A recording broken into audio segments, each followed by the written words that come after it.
As I'm recording this, the holiday season is here. Christmas and New Year are around the corner, and a lot of you are asking one simple question. Should you buy an Apple TV 4K now, or wait for the next one? I've been going back and forth myself, so in this video, I'll break down what makes Apple TV genuinely great, why it's still my favorite streaming device, and the smart reasons you might want to hold off a bit if you've recently picked up an Apple TV or you're thinking about getting one. I've got a playlist full of tips, setup guides, and hidden features to help you get more out of it. I'll link everything in the description. Let's start with why Apple TV 4K is worth buying. In a word, experience. In my opinion, it offers the cleanest, smoothest, and most premium streaming experience you can get. The picture quality is excellent, with support for 4K Dolby Vision and HDR 10 Plus on the newer models, and Dolby Atmos for surround sound. Apps feel fast, animations are fluid, and everything just works. There's no side loading for the tinkerers out there. But the upside is that most major apps are designed beautifully for TV OCU Tube. Netflix, Disney Plus, Prime Video, Apple TV Plus, Max, Crunchyroll, Plex, Infuse, you name it. It's here and it runs well. One huge reason I love Apple TV is the home screen. It's clean and focused on your apps, not ads. You won't see giant sponsored banners for trucks or random shopping deals taking over the interface. Yes, Apple promotes its shows inside the TV app, and you'll see previews before Apple TV Plus content, but the overall experience is not ad-driven. If you're coming from a Fire TV or a budget Android TV box that constantly pushes ads, the difference is refreshing. The TV app itself is a great aggregator. It pulls in your shows and movies from different services into one up-next queue, so you don't have to hop between 5 apps just to remember where you left off.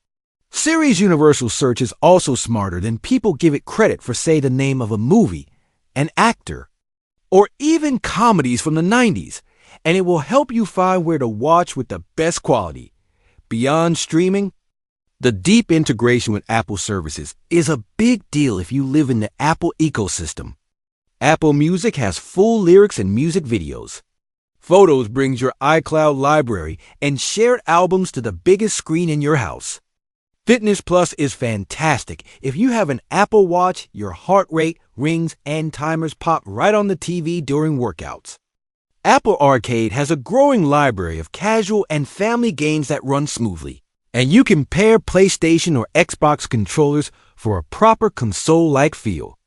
There's even Apple Music Sing Karaoke mode where you can use your iPhone as a wireless microphone and adjust the vocals in real time. It's a party trick that never gets old. If you're already using an iPhone or HomePods, Apple TV becomes the best version of itself. Your iPhone doubles as a keyboard and a remote when you need it, which makes typing searches so much faster. AirPlay lets friends share photos, videos, and even mirror their screens to the TV in seconds. FaceTime on Apple TV is surprisingly useful with continuity camera. Prop your iPhone near the TV and do big screen video calls. And calibration is so easy. You can color balance your TV using your iPhone. Just hold it to the screen while Apple TV flashes a pattern, and it dials in the colors to a cinema-friendly standard without diving into your TV's settings. It's one of those small features that makes a big difference. Multi-user support and family sharing are excellent too. Everyone can have their own profile, watch history, and recommendations, and you can still share the same purchases and subscriptions. Switching users from Control Center is quick, and it keeps things personalized without cluttering up the device. Audio is another standout. Pairing HomePods with Apple TV, especially a stereo pair, turns your TV into a seriously good-sounding setup. I have 2 TVs at home, each paired with full-size HomePods, and I use them every day as my main speakers. They sound fantastic for movies, music, and sports, and they make the living room look clean without a bulky soundbar. With the right TV and settings, you could even use EARC, so all your TV's audio, including from game, console ease routes through your HomePods via the Apple TV. If you're deciding between two HomePod minis versus saving up for one or two full-size HomePods, I've got a video comparing that. Check the description. If you're into smart home tech, Apple TV pulls double duty as a home hub for Apple Home. It keeps your automations running and lets you control devices securely when you're away. With HomeKit secure video and compatible cameras, your footage is encrypted and saved to iCloud, no separate cloud subscription required. When someone rings the doorbell, a live video tile can pop up in the corner of your screen. You can open the Home app on Apple TV to see all your cameras and control lights, shades, and switches right from the couch. Many models also support Thread and Matter, so your smart home stays fast and reliable as you add more devices. Let's talk hardware. The 2022 Apple TV 4K runs on the A15 Bionic chip, which was designed to handle intensive tasks on iPhone, and that means on a streaming box, it feels instant.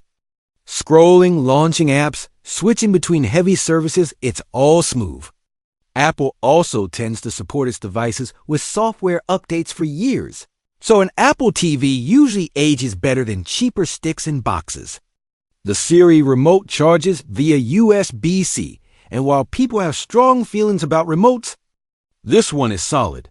Aluminum body, clicky D-pad, touch capable for quick scrubbing, and simple buttons that control your TV's power and volume over HDMI SEC. One more thing I appreciate. Apple TV plays really nicely with premium viewing. It handles Dolby Vision and HDR10+ on newer models, passes Dolby Atmos to supported receivers and sound systems, and apps like Plex and Infuse make local media streaming dead simple. If you're into sports, the smooth UI and fast switching between live apps makes channel surfing feel modern again.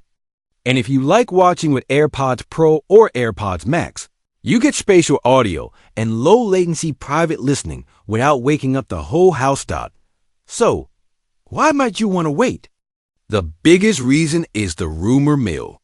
There's been consistent chatter about a refreshed Apple TV with a faster processor, upgraded Wi-Fi, possibly 6E or better, and maybe groundwork for Apple Intelligence features if and when those make their way to tvOS.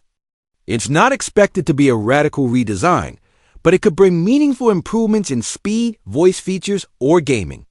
Timing is the wild card. Apple can drop new hardware whenever it wants. Historically, spring has been a common window. But nothing is guaranteed. Another reason to wait is if you already own a 2021 or 2022 Apple TV 4K.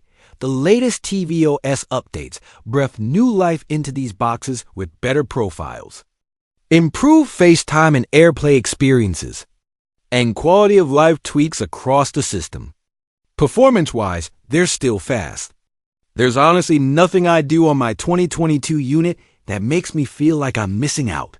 If your current Apple TV feels fine, you're not leaving much on the table by waiting for the next model. Pricing can be a factor too. Apple TV doesn't get massive discounts, but sales do happen around big shopping events and holidays. If you're not in a rush, watching for a deal or waiting for a potential update could save you money or get you more storage and better wireless for the same price. Thing I really love about Apple TV is how easy it is to reuse older models. If a new one comes out, I'll move this unit from the living room to the bedroom or set it up in the guest room. It's a simple way to upgrade the house without buying multiple brand new boxes at once.